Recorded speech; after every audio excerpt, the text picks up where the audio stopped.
Hello everyone, welcome back to the banker. स्वागत है आप सभी का आज के इस सेशन में। दोस्तों, आईबीपीएस क्लर्क का कल 30 जुलाई को एक शॉर्ट नोटिफिकेशन आईबीपीएस की ऑफिशियल वेबसाइट पे पब्लिश किया जाता है, जहां पे आपने देखा कि टेंटेटिव डेट्स क्या होने वाली हैं। आपके प्रीलिम्स से लेकर मेन से लेकर आपके अपॉइंटमेंट लेटर तक की सारी डेट्स जो हैं, एग्जैक्ट डेट तो उन्होंने नहीं बताया, बट उन्होंने मंथ वाइज डेटा प्रोवाइड किया था। आज है 1 जुलाई और आज मॉर्निंग में ही आईबीपीएस ने क्या किया, आईबीपीएस क्लर्क का फुल नोटिफिकेशन पब्लिश कर दिया। तो आज के सेशन में हम आईबीपीएस के फुल नोटिफिकेशन को डिस्कस करने वाले हैं कि क्या एलिजिबिलिटी आपकी होने वाली है, क्या आपकी क्वालिफिकेशन होनी चाहिए, क्या आपकी एज क्राइटेरिया आपका क्या होना चाहिए, कितनी वैकेंसीज आईबीपीएस ने इस बार पब्लिश की हैं। तो वन बाय वन इन सारी चीजों पे हम डिस्कस करेंगे। बने रहिएगा मेरे साथ इस वीडियो के लास्ट तक। आप देख सकते हो आपके स्क्रीन पे आईबीपीएस क्लर्क के 2024-25 की जो वैकेंसीज हैं उसका डेटा यहाँ पे इन्होंने मेंशन कर रखा है। ये आईबीपीएस क्लर्क का 13वां संस्करण है। कौन सा एडिशन है? 13th है। ठीक है, तो सबसे पहले स्टार्ट करते हैं और हम डिस्कस करेंगे कि कौन कौन सी बैंक जो है वो इस बार पार्टिसिपेट कर रही हैं।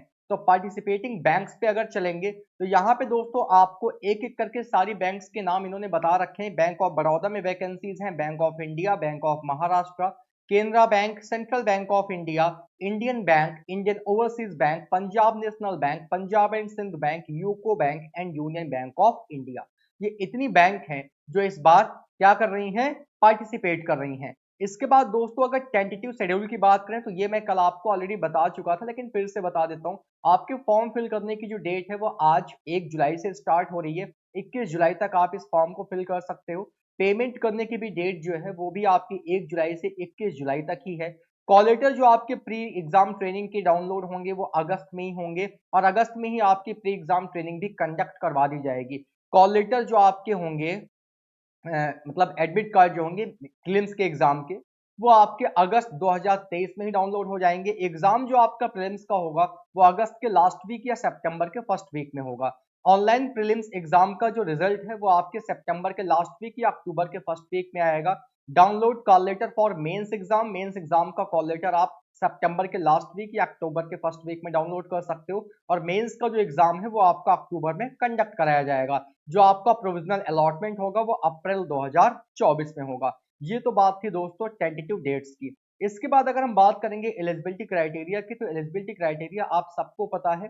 अगर हम नेशनलिटी की बात करें तो आप इंडिया के सिटीजन होने चाहिए। वैसे तो मैक्सिमम आप लोग इंडियन ही होंगे। अगर आप नेपाल या भूटान से भी बिलोंग करते हो तब भी कोई दिक्कत नहीं है। और जितने भी ऐसे तिब्बतन रिफ्यूजी हैं जो इंडिया आए थे 1 जनवरी 1962 से पहले, और ये आपके इंडिया में परमानेंटली क्या हो रहे हैं, सेटल हो चुके हैं, ये भी आपके अप्लाई कर सकते हैं। एज की अगर बात करें तो सबसे इंपॉर्टेंट फैक्टर रखता है एज। ये उन लोगों के लिए है जो लोग एकदम चरम सीमा पे होते हैं, कहते हैं एक्सट्रीम एंड पे होते हैं। तो दोस्तों एज का इन्होंने बता रखा है कि 1 जुलाई 2023 तक आपकी जो मैक्सिमम एज है वो 28 होनी चाहिए, मिनिमम 20 होनी चाहिए। मान लो अब आप अपने एज को इसी 1 जुलाई 2023 से कैलकुलेट कर लीजिएगा कि आप अगर बॉर्न हुए हो 1 अगस्त को, तो ऑब्वियस सी बात है 1 जुलाई 2023 को तो आप 28 के हुए नहीं हो। इसका मतलब मेरे दोस्तों, आपकी उम्र अगर 1/7/2023 के पहले आप 28 साल के पूरे हो चुके हो, then you are not eligible for this exam. लेकिन अगर अभी भी आप 28वीं उम्र में चल रहे हो और आपकी जो डेट ऑफ बर्थ है वो 1 जुलाई 2023 के बाद की है, देन डेफिनेटली आप इस फॉर्म के लिए एलिजिबल हो। यहाँ पे साफ साफ लिखा हुआ है a candidate must have been born not earlier than 2/7/1995। 2/7/95 से पहले आप बॉर्न नहीं होने चाहिए। एंड नॉट लेटर देन 1/7/2003, यानी कि 1/7/2003 के बाद आपने पैदा होने चाहिए। एज रिलैक्सेशन की अगर बात करें तो अपर एज लिमिट देखो क्या है। जो शेड्यूल्ड कास्ट है जिसको आप एसटी कहते हो, एससी एसटी जो है, एससी एसटी के लिए दोस्तों आपको 5 साल का एज का रिलैक्सेशन मिलेगा। ओबीसी जो है नॉन क्रीमी लेयर वाले, इनको 3 साल की एज का रिलैक्सेशन मिलेगा। जितने भी ऐसे लोग हैं पर्सन विद बेंचमार्क डिसेबिलिटी, जो फिजिकली हैंडीकैप्ड वगैरह होते हैं, तो एक्ट 2016 के तहत उनको 10 साल का रिलैक्सेशन दिया जाएगा। इसके अलावा जितने एक्स सर्विसमैन हैं या डिसेबल एक्स सर्विसमैन हैं, actual period of service rendered in the defence forces plus 3 years 8 years for disable, यानी कि 3 साल आपने जब से अपनी सर्विस को टाइम दिया है उससे 3 साल एक्स्ट्रा, और 8 साल जो आपके डिसेबल हैं, फिजिकली हैंडीकैप्ड हैं उनके लिए। बाकी एक्स सर्विसमैन जो हैं जो बिलोंग करते हैं एससी एसटी से, इनकी मैक्सिमम एज लिमिट जो है वो 50 साल रखी गई है। 50 साल तक अगर आपकी उम्र नहीं हुई है then definitely you can fill this form. इसके अलावा विडोज हो गए, डिवोर्स्ड वुमेन हो गई, women legally separated from their husband who have not remarried, ये सारी चीजें आपकी यहाँ पे बताई गई हैं कि इनकी एज होनी चाहिए मैक्सिमम 35 ईयर्स जनरल ईडब्ल्यूएस के लिए, 38 साल होनी चाहिए ओबीसी के लिए, 40 साल होनी चाहिए एससी एसटी के लिए, और जो 1984 के रेट्स में अफेक्टेड हुए थे उनकी एज रिलैक्सेशन है 5 साल की। तो ये तो बात हो गई एज रिलैक्सेशन की। आगे चलते हैं दोस्तों और देखते हैं और क्या क्या बताया गया है इस नोटिफिकेशन में। इसके अलावा ये सारी आपकी कैटेगरी गिवन है फिजिकली हैंडीकैप की, ब्लाइंडनेस की, लो विजन की, हेयरिंग इम्पेयर्ड की, तो ये सारी चीजें आपकी यहाँ पे मेंशन की गई हैं। मेन मुद्दा पता क्या है? मेन मुद्दा है कि आपकी वैकेंसी कितनी है। जैसे यहाँ पे ये गाइडलाइंस हैं, ठीक है।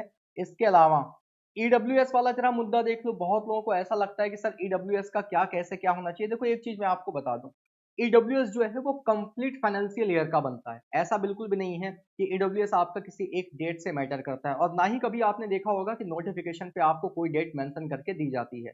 तो ईडब्ल्यूएस की कुछ क्राइटेरिया है, वो क्राइटेरिया आपको पता होना चाहिए कि 5 ईयर्स एग्रीकल्चर लैंड आपकी होनी चाहिए, इससे अबव आपकी मतलब ना हो। आपका जो रेजिडेंशियल फ्लैट है वो 1000 स्क्वायर फीट का होना चाहिए, और इसके अलावा आपका जो रेजिडेंशियल प्लॉट है 100 स्क्वायर यार्ड का भी आप कह सकते हो। इसके अलावा रेजिडेंशियल प्लॉट मतलब इन्होंने सारी यूनिट आपको दे रखी है, यार्ड में भी दे रखी है, फीट में भी दे रखी है, तो ये क्राइटेरिया आप सबको ईडब्ल्यूएस का पता है। मेन मुद्दा बस ये हो जाता है कि आप लोग इस चीज में कंफ्यूज होते हो। सर एक बात बताओ, हमारा जो ईडब्ल्यूएस का सर्टिफिकेट है वो मैंने आज ही बनवाया है और नोटिफिकेशन तो कल आ चुका है, तो क्या मेरा ईडब्ल्यूएस काम नहीं करेगा? बिल्कुल काम करेगा। ईडब्ल्यूएस आपका कंप्लीट फाइनेंशियल ईयर के लिए बनता है, उसका किसी एक डेट से कोई मैटर नहीं करता। आगे चलेंगे दोस्तों, अगली बात करेंगे एजुकेशनल क्वालिफिकेशन की। अगर बात करेंगे तो आप सबको पता होना चाहिए कि आपके पास ग्रेजुएशन की डिग्री होनी चाहिए, फिर आपने बीए किया हो, बीएससी किया हो, बीकॉम किया हो, बीटेक किया हो, और ये आपकी किसी भी रिकॉग्नाइज्ड यूनिवर्सिटी से होनी चाहिए। ऐसा नहीं कि कुछ भी फर्जिफिकेशन वाला सिस्टम हो।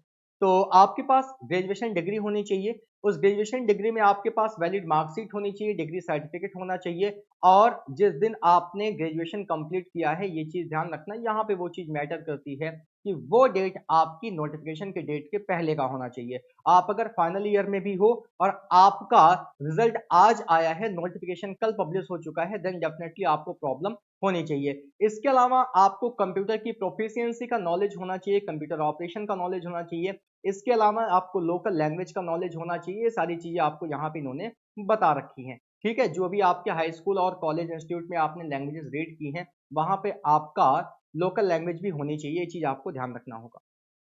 इसके आगे चलिए, अब कंप्यूटर लिटरेसी में एक चीज ध्यान रखना, यहाँ पे बहुत लोग इस चीज में कंफ्यूज होते हैं, सर क्या कोई स्पेशली हमें सर्टिफिकेट चाहिए? ऐसा बिल्कुल भी नहीं है, कोई स्पेशली सर्टिफिकेट नहीं चाहिए। आपको बस कंप्यूटर का नॉलेज होना चाहिए। जैसे होता ना, कोई लोग कहते हैं सर ट्रिपल सी या ओ लेवल, तो ऐसा कुछ भी नहीं है। नीचे साफ साफ इन्होंने बता रखा है, proficiency in the official language of the state oblique UT candidates should know how to read write and speak official language of the state. आप जिस भी स्टेट से अप्लाई कर रहे हो उस स्टेट की आपको ऑफिशियल लैंग्वेज आनी चाहिए। ऑफिशियल लैंग्वेज में आपको लिखना, बोलना और पढ़ना तीनों चीजें आनी चाहिए। आगे चलेंगे दोस्तों, इसके बाद अगर बात करें तो आगे हम बात कर लेंगे, एजुकेशनल क्वालिफिकेशन हो गई। एप्लीकेशन फी आप सबको पता ही होगी, एप्लीकेशन फी जो है वो आपकी कितनी है? 850 रुपए। जो जनरल कैंडिडेट है उनके लिए 850 रुपए रखी गई है, जनरल ओबीसी के लिए, और जो S C S T PWD ex serviceman है उनके लिए 175 रखी जाती है। एग्जाम जो है वो आपका 2 फेज में कंडक्ट करवाया जाता है। पहला एग्जाम आपका प्रीलिम्स का होगा। प्रीलिम्स के एग्जाम की बात करें तो यहाँ पे आपको क्या क्या देखने को मिलेगा? यहाँ पे आपको 3 सब्जेक्ट देखने को मिलेंगे। The first one is English language, second is numerical ability and third is reasoning ability. 30 question आपके होंगे इंग्लिश के 30 मार्क्स के, 35 क्वेश्चन आपके होंगे न्यूमेरिकल एबिलिटी के क्वांट के 35 मार्क्स के, 35 क्वेश्चन आपके रीजनिंग के होंगे 35 मार्क्स के। और यहाँ पे सेपरेट टाइम दिया जाता है, मतलब कंप्लीट टाइम नहीं है कि 1 घंटे में आप जिस हिसाब से मन हो उस हिसाब से करो। 20 minute is for English, 20 minute is for numerical ability and 20 minute is for reasoning ability. Total जो आपका पेपर होगा वो 100 क्वेश्चन आएंगे, 100 मार्क्स होंगे, 60 मिनट का आपको टाइम दिया जाएगा, बट ये 60 मिनट 20-20 के स्लॉट में डिस्ट्रीब्यूट होगा। इसके बाद जब फेज सेकंड की आप बात करोगे तो फेज सेकंड जो है वो आपका मेंस का एग्जाम होगा। इंटरव्यू क्लरिकल में होता नहीं है। मेंस के एग्जाम में टोटल आपको 4 सब्जेक्ट देखने को मिलेंगे, 4 सेक्शन देखने को मिलेंगे। पहला सेक्शन आपका जनरल अवेयरनेस का होगा जिसके 50 क्वेश्चन देखने को मिलेंगे। एक क्वेश्चन 50 नंबर का होगा, 50 मैक्सिमम मार्क्स होगा, और 35 मिनट का आपको टाइम दिया जाएगा। जनरल इंग्लिश के आपको 40 क्वेश्चन देखने को मिलेंगे, 40 नंबर का आपका ये पेपर होगा, 35 मिनट का आपको सेक्शनल टाइम दिया जाएगा। रीजनिंग और कंप्यूटर मर्ज होकर यहाँ पे पूछी जाती है, जिसके 50 क्वेश्चन आते हैं। 60 मार्क्स का आपका ये पेपर होता है। 1.125 का ये आपका एक नंबर का क्वेश्चन नहीं होता, एक से ज्यादा होता है। 60/50 कर लोगे, खुद ही पता चल जाएगा। 45 मिनट्स का आपको यहाँ पे टाइम दिया जाता है। और क्वांट की बात करें, क्वांट के भी आपके 50 क्वेश्चन होते हैं, बट ये 50 नंबर के ही होते हैं। यहाँ पे एक क्वेश्चन एक नंबर का ही होता है। 45 मिनट्स का यहाँ पे भी टाइम दिया जाता है। टोटल नंबर ऑफ क्वेश्चंस 190 आपको देखने को मिलेंगे। 200 नंबर का आपका ये एग्जाम होगा। 160 मिनट टोटल टाइम होता है, बट सेक्शनल टाइम है, अलग अलग हर एक सेक्शन का जो टाइम है वो आपका बटा हुआ है। इसके बाद दोस्तों वैकेंसीज की बात करें, वैकेंसीज के साथ साथ आप लोगों को सबसे बड़ी दिक्कत ये होती है, सर हम अगर पेपर देने जाएंगे, मान लीजिए हम यूपी से बिलोंग करते हैं या जिस भी स्टेट से हम बिलोंग करते हैं, तो हमें कौन कौन सी लैंग्वेज हमारे एग्जाम में देखने को मिलेंगी। तो दोस्तों अगर आप अंडमान निकोबार से बिलोंग करते हो तो देखो स्टेट वाइज उन्होंने डेटा दे रखा है। इंग्लिश हिंदी लैंग्वेज में आपको पेपर देखने को मिलेगा। आंध्र प्रदेश से हो तो इंग्लिश हिंदी और तेलुगु में मिलेगा। अरुणाचल से हो तो इंग्लिश और हिंदी में मिलेगा। असम से हो तो इंग्लिश हिंदी और असमी लैंग्वेज मिलेगी। बिहार में इंग्लिश हिंदी मिलेगी। चंडीगढ़ में इंग्लिश हिंदी मिलेगी। छत्तीसगढ़ में इंग्लिश हिंदी मिलेगी। दादरा नागर हवेली और दमन द्वीप में आपको इंग्लिश हिंदी, गुजराती, मराठी और कोंकणी मिलेगी।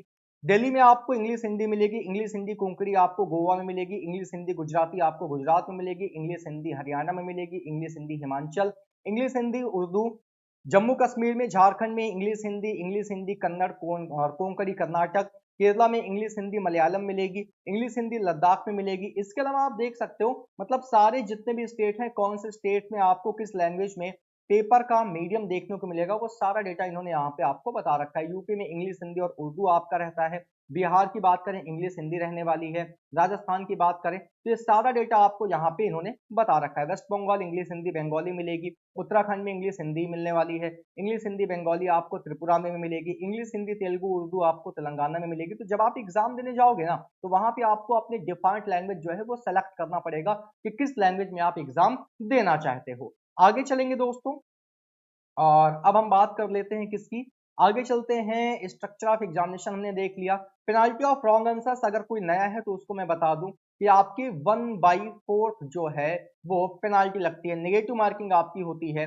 0.25 नंबर्स आपके डिडक्ट किए जाते हैं। 0.25 मार्क्स आपका डिडक्ट किया जाएगा अगर कोई क्वेश्चन आपने रॉन्ग स्कोर किया है, ठीक है। और अगर आप कोई आंसर नो आंसर करते हो, ब्लैंक छोड़ देते हो, तो उसकी कोई भी पेनाल्टी नहीं है। ये चीज ध्यान रखिएगा। इसके बाद दोस्तों आगे चलते हैं और इंडेक्स में देखते हैं और क्या क्या गिवन है। एग्जामिनेशन सेंटर की अगर बात करें तो एग्जामिनेशन सेंटर जो है वो दोस्तों तकरीबन आपके हर एक जगह मिल जाते हैं। ये आईबीपीएस का एग्जाम है। एग्जामिनेशन सेंटर्स आपके हर एक जगह मिल जाएंगे जहां जहां अप्लीकेबल होगा। तो वो जब आप फॉर्म भरोगे तो फॉर्म भरते समय ही आपको सारी चीजें इजीली मिल जाएंगी। वैसे तो यहाँ पे इन्होंने स्टेट के नेम मेंशन कर रखे हैं और कोई भी ऐसा स्टेट नहीं होगा जहां पे इनका एग्जाम ना हो। तो हर जगह ये एग्जाम लेते हैं, हर जगह इनके सेंटर है। फिर स्टेट के अंदर क्या करते हैं, स्टेट के अंदर फिर अलग अलग डिस्ट्रिक्ट में भी ये सेंटर बनाते हैं। तो वो जब आप फॉर्म फिल करोगे तो फॉर्म फिल करते समय ही आपको पता चल जाएगा कि आप जहां पे आपकी डिजायर होगी, जैसे आप चाहते हो कि आपको यूपी के लखनऊ में सेंटर मिले, तो जब आप फॉर्म फिल करोगे तो आपसे पूछा जाता है कि प्रीलिम्स का एग्जाम सेंटर आप कहाँ चाहते हो, मेंस का एग्जाम सेंटर आप कहाँ चाहते हो। तो ये सारी चीजें आपको फॉर्म फिल करते टाइम ही मिल जाएंगी। आगे चलेंगे दोस्तों, और यहां से इंडेक्स पे चलते हैं तो ज्यादा इजी हो जाता है मूव करना। दोस्तों अप्लाई कैसे करना है वो सारी चीजें सही है। मेन मुद्दे पे आते हैं जिसका आपको बेसब्री से इंतजार है। अभी मैं आपको लिस्ट ऑफ एग्जामिनेशन सेंटर भी दिखा दूंगा। सबसे पहले वैकेंसीज की बात करते हैं। वैकेंसीज की दोस्तों अगर बात करेंगे तो ये रही आपके पास वैकेंसीज का डेटा। अब अगर वैकेंसीज का डेटा आप देखोगे तो सबसे पहले हम किस स्टेट की बात करेंगे, हम बात करेंगे अंडमान एंड निकोबार से।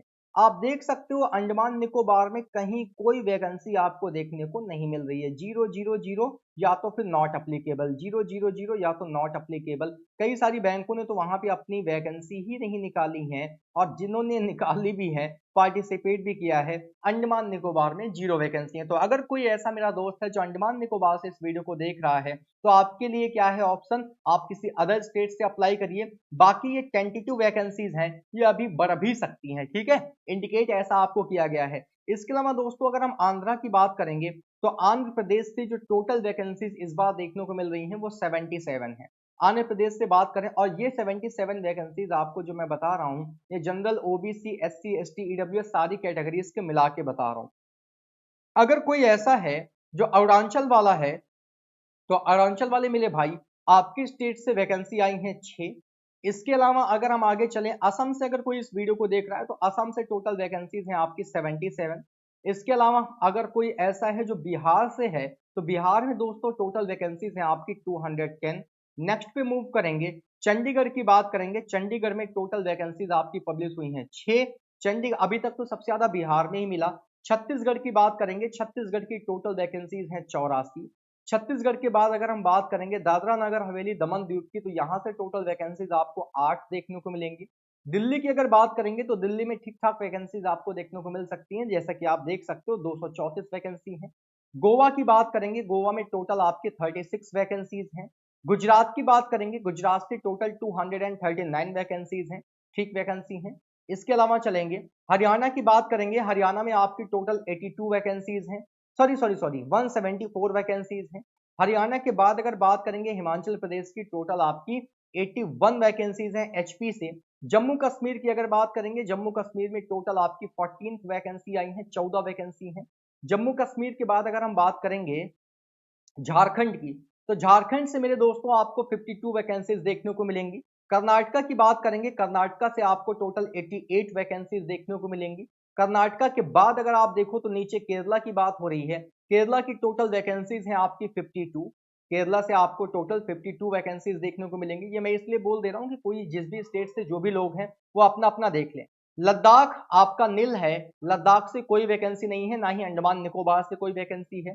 लक्षद्वीप की बात करेंगे, लक्षद्वीप भी आपका नील है, यहां से भी आपको कोई वैकेंसी देखने को नहीं मिलेगी। मध्य प्रदेश की बात करेंगे तो मध्य प्रदेश का डेटा इस बार बहुत ज्यादा खराब तो नहीं कहेंगे, अरे अच्छा तो है, मैंने तो ऊपर ध्यान ही नहीं दिया, अब नीचे देखा। मध्य प्रदेश में अभी तक जितनी भी स्टेट हैं सबसे ज्यादा वैकेंसी देखने को मिली है, क्योंकि आप देख सकते हो मध्य प्रदेश में आपको टोटल 393 वैकेंसीज देखने को मिलेंगी, जो अभी तक जितने भी स्टेट हमने देखे उसमें से सबसे ज्यादा है। महाराष्ट्र, ओ हो, महाराष्ट्र में तो और ज्यादा वैकेंसी है, 527, 527 वैकेंसी आपकी महाराष्ट्र है। इसके बाद मणिपुर की बात करेंगे, त्रासदी मची हुई है वहां पे, त्राहिमाम त्राहिमाम चल रहा है, 10 वैकेंसी आपको यहां से देखने को मिलेंगी। मेघालय की बात करेंगे, मेघालय का हाल तो बहुत ही बुरा रहा भाई, केवल एक वैकेंसी है मेघालय से। मेघालय के बाद मिजोरम की बात करेंगे, मिजोरम से भी केवल आपको एक वैकेंसी देखने को मिलेगी, बड़ा भाग्यशाली होगा वो जिस एक सीट को कवर करेगा। नागालैंड की बात करेंगे, नागालैंड में टोटल है 3 वैकेंसीज। ओडिशा की अगर बात करेंगे तो ओडिशा में आपके दोस्तों टोटल 57 वैकेंसीज हैं। ओडिशा के बाद अगर हम पुडुचेरी की बात करेंगे तो यहां से आपका मामला नील है, कोई वैकेंसी नहीं है। पंजाब की बात अगर करेंगे दोस्तों, पंजाब में ठीक ठाक वैकेंसी है 321। पंजाब के बाद अगर राजस्थान की बात करेंगे, राजस्थान से आपको 169 वैकेंसीज देखने को मिलेंगी। राजस्थान के बाद अगर आप सिक्किम की बात करोगे, सिक्किम तो नील रहा भाई इस बार, सिक्किम से कोई वैकेंसी नहीं है, नील है ये। इसके बाद तमिलनाडु की बात करोगे, तमिलनाडु से आपको 142 वैकेंसीज देखने को मिलेंगी। तेलंगाना की बात करोगे जो हैदराबाद से अलग होकर बना है, यहां से 27 वैकेंसीज आपको देखने को मिलेंगी। त्रिपुरा की अगर आप बात करोगे, त्रिपुरा से आपको टोटल 15 वैकेंसी 15 वैकेंसी देखने को मिलेंगी। इसके बाद अगर आप बात करोगे उत्तर प्रदेश की, सबसे ज्यादा वैकेंसी 674, यूपी जहां से सबसे ज्यादा वैकेंसी आपको मिली। इसके बाद मुंबई, मुंबई के बाद आपने देखा एमपी, 674 वैकेंसी है। तो ये तो क्लियर है कि अगल बगल यूपी के उत्तराखंड हो गया, बिहार हो गया, राजस्थान हो गया, हरियाणा हो गया, पंजाब हो गया, एमपी हो गया, ये सारे सब यूपी से ही अप्लाई करने वाले हैं। उत्तराखंड की बात करें, उत्तराखंड की वैकेंसीज एज ऑलवेज कम ही रही हैं, 26 वैकेंसीज केवल रही हैं। वेस्ट बंगाल, कोलकाता 241 ठीक ठाक वैकेंसी हैं, खराब नहीं कहोगे। इसके अलावा दोस्तों ये था आपका टोटल वैकेंसीज का डेटा। अब मैं उठाता हूं कैलकुलेटर, और कैलकुलेटर उठा के मैं क्या करने वाला हूं, मैं आपको टोटल ऐड करके बता देता हूं कि आखिर वैकेंसीज हैं कितनी, क्योंकि बिना ऐड किए तो बात बनने वाली है नहीं, ओवरऑल भी तो पता चलना चाहिए। तो चलिए कैलकुलेटर मैंने ओपन कर लिया है, 241 मैं स्क्रॉल करते चल रहा हूं और ऐड करते चलूंगा। 241 प्लस का करेंगे 26, प्लस करेंगे 674, 5000 तो प्लस होंगी ही, प्लस का 15 प्लस 27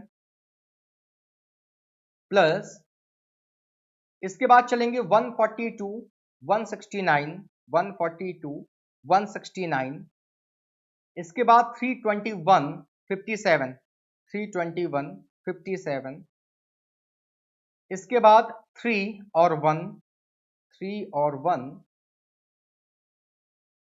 ठीक है, एक 1 और मिला, 1 और 10 यानी कि सीधे 11 ले लेता हूं। 527 महाराष्ट्र की। इसके बाद आगे चलो, 393 प्लस ये नील था 5288 इसके बाद दोस्तों फिर से 52 और 14 ठीक है। इसके बाद 81 और 174 81 और 174 देन 239 और 36 239 और 36 प्लस आगे चलेंगे 234 और 8 234 और 8 नेक्स्ट 84 और 6 84 प्लस 6 210 और 77 210 77 677 677 यहां से आपका मामला जीरो है। दोस्तों सारी वैकेंसीज को जब हमने ऐड किया तो ये आया है 4045 के। वाकई में वैकेंसीज कम है, उतनी वैकेंसीज तो नहीं है जितनी आनी चाहिए। इसका मतलब दोस्तों अगर हम टोटल वैकेंसीज की बात करें तो टोटल वैकेंसीज जो इस बार आपको देखने को मिली हैं वो वैकेंसीज आई हैं आपकी 4045। हाँ उम्मीद है कि अभी ये बढ़ सकती हैं, तो जैसे ही ऐसा कोई नोटिफिकेशन आएगा कि वैकेंसीज आपकी इंक्रीज हुई हैं तुरंत मैं आपको इन्फॉर्म करूंगा। टोटल वैकेंसीज आपकी 4045 है।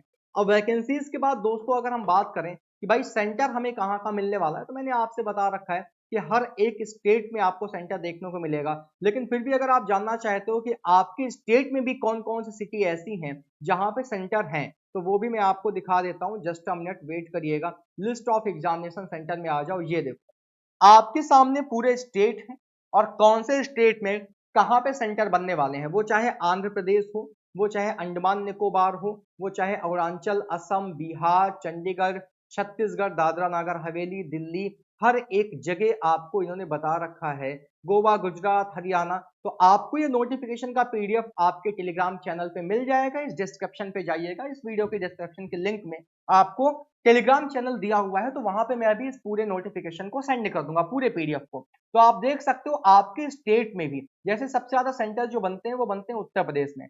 आगरा, अलीगढ़, बरेली, आप देख सकते हो ना।